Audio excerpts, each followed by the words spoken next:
কারণ মুখ্যমন্ত্রী চোর, মমতা চোর, সবাই জানে। তারা দীঘাতে জলসায় ব্যস্ত, গান হচ্ছে, নাচ হচ্ছে, কোমর দুলছে। আগে আলোচনা করুন পাকিস্তানের রাফেল কখন ঢুকবে। আমি শুভেন্দু অধিকারী এর কোনো মন্তব্য করি না, করব না। মমতা ভাগাও, হিন্দু বাঁচাও, মমতা ভাগাও, বেকার বাঁচাও। 14 জন মারা গেল, 12টা বডি আইডেন্টিফাইড, 2 জন এখনো আনআইডেন্টিফাইড। এই যারা অথরিটি রয়েছে, পুলিশ, কর্পোরেশন, সঙ্গে পুরসভা, এরা দায় অস্বীকার করে কি করে? এখানে তো এরা their only agenda to earn money. কারণ মুখ্যমন্ত্রী চোর, মমতা চোর, সবাই জানে। আর তার লোকেরা চুরি করবে, ভাগ নিবে, এটা স্বাভাবিক। কারণ 100 টাকা তুলে 75 টাকা কালীঘাটে পাঠাতে হয়, ঘোষিত অবস্থান। তাই ফায়ার ব্রিগেড, আবগারি, কর্পোরেশন, পুলিশ সব একসঙ্গে মিলা ভগত যাকে বলে, একসঙ্গে জয়েন্ট ভেঞ্চারে এই অপকর্মগুলো করছে। পশ্চিমবাংলায় অতিথি হয়ে আসা বাইরের রাজ্যের লোকের দেহ যাচ্ছে, ক্ষমার অযোগ্য অপরাধ এই সরকার করেছে। তারা দীঘাতে জলসায় ব্যস্ত, গান হচ্ছে, নাচ হচ্ছে, কোমর দুলছে, নন ভেজের ফোয়ারা উঠছে, সঙ্গে জলের, লাল নীল জলের ফোয়ারা উঠছে। আর এখানে মানুষকে এই অবস্থায় ফেলা হয়েছে। আমরা ভারতীয় জনতা পার্টি রাজ্যের মেন এবং প্রিন্সিপাল অপোজিশন, আমরা এর বিরুদ্ধে প্রতিবাদ করব।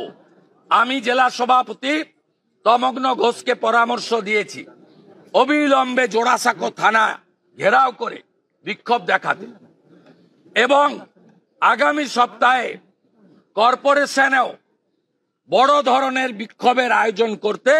সেখানে রাজ্য স্তরের নেতৃত্বকে তারা ডাকলে আমরাও তাদের সঙ্গে শরিক হব, এবং বিধায়করাও বা অন্যান্য নেতারাও তাদের সঙ্গে শরিক হয়ে আমরা 2011 থেকে আজ 25 সাল 8টা বড় major fire, hundreds of innocent life loss, এর বিরুদ্ধে আমরা আজ চুপ করে থাকতে পারি না। আমরা প্রতিবাদ চালিয়ে যাব।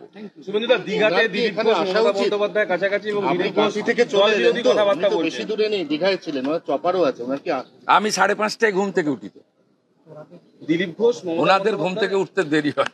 দিলীপ ঘোষ অনেক কারণ আছে, 12টার পরে করে। দিলীপ ঘোষ মমতা বন্দ্যোপাধ্যায় কাছাকাছি এবং দিলীপ ঘোষ দল বিরোধী কথাবার্তা বলছেন, কি বলবেন? আমি কোনো মন্তব্য করব না। গতকালই আমার অবস্থান আমি বলেছি, আমি কোনো মন্তব্য করব না। এগুলো আপনাদের কাজ, আপনারা এগুলো করছেন পশ্চিমবাংলার পীড়িত হিন্দুদের মধ্যে হতাশা তৈরি করার জন্য। মুর্শিদাবাদের জেনোসাইড প্যান্ট খুলে চিহ্নিত করে কাশ্মীরে হিন্দু নিধন। আগে আলোচনা করুন পাকিস্তানের রাফেল কখন ঢুকবে, পাকিস্তানকে গুঁড়া করব কখন। এইসব কথা আপনারা তৃণমূলের প্ল্যান্টেড এইসব প্রচার করেন। আমি শুভেন্দু অধিকারী এর কোনো মন্তব্য করি না, করব না। আমার 11-র আগে শপথ ছিল সিপিএম যাক, যে আসে আসুক, বাংলা বাঁচুক। আজকের বক্তব্য মমতা ভাগাও, হিন্দু বাঁচাও, মমতা ভাগাও, বেকার বাঁচাও। এর বাইরে কোনো কথা হতে পারে না। লক্ষ্যে আমরা স্থির, আমরা ডান দিক, বাম দিক, পিছন দিক দেখছি না, সামনে তাকাচ্ছি। 8 মাস পরে পিসিকে হারাবো, ভাইপোকে জেলে ঢোকাবো।